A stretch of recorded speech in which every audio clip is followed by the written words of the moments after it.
Bonjour, bienvenue sur le plateau de Pragmatique. Nous accueillons aujourd'hui Guillaume Lafont qui est cofondateur et CEO de Powerspace. Bonjour Guillaume. Bonjour Frédéric. Powerspace, il me semble que ça fait maintenant à peu près 2 ans que vous êtes sur le marché. En quelques mots, Powerspace, c'est quoi? Alors Powerspace, c'est une plateforme de publicité non intrusive. On parle de native advertising. D'accord. Donc on offre une solution à des médias pour gérer et monétiser des espaces native advertising dans leur newsletter. C'est vraiment ce qui a fait notre différence. Et aujourd'hui, il y a à peu près tous les mois 600 millions d'impressions publicitaires qui passent par la plateforme Powerspace. Et cet inventaire-là, il est mis à disposition des annonceurs et des agences via notre plateforme d'achat. On est exclusivement sur ce format qui est le format de la newsletter.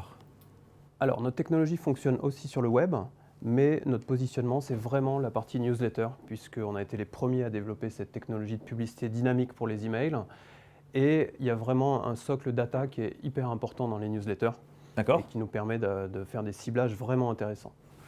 Parce que quand on est justement sur de la newsletter, on est sur un environnement où normalement j'imagine que l'utilisateur qui est derrière, on l'a un peu identifié, donc on est capable justement de lui proposer des choses un petit peu sur mesure.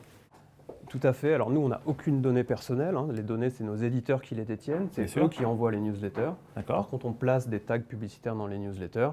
Et en effet, on détient des informations, un petit peu l'équivalent du cookie sur le web, sur ces utilisateurs, sur ces ouvreurs de newsletters.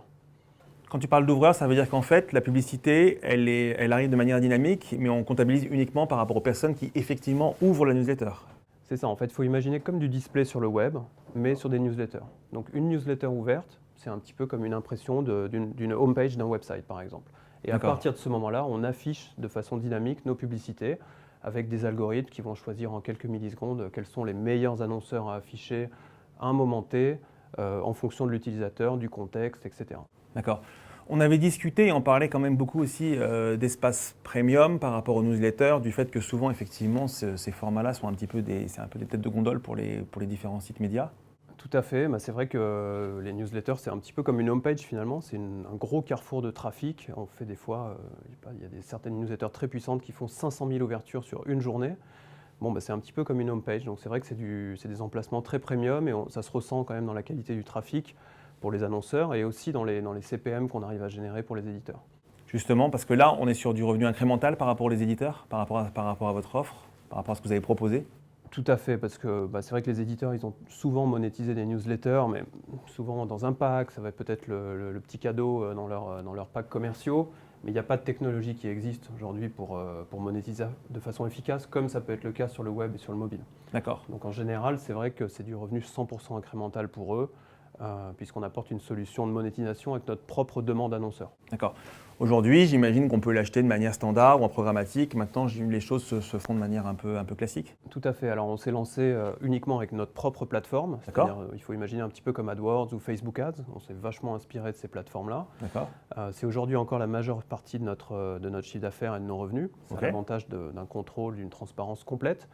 Et notre offre est aujourd'hui disponible aussi en programmatique via des DSP extérieurs qu'on sélectionne vraiment au cas par cas. D'accord.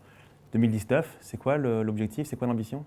Alors l'ambition, c'est de continuer à consolider nos positions, à grossir, et notamment en augmentant les revenus qu'on génère aux éditeurs via notamment l'ajout de campagnes programmatiques.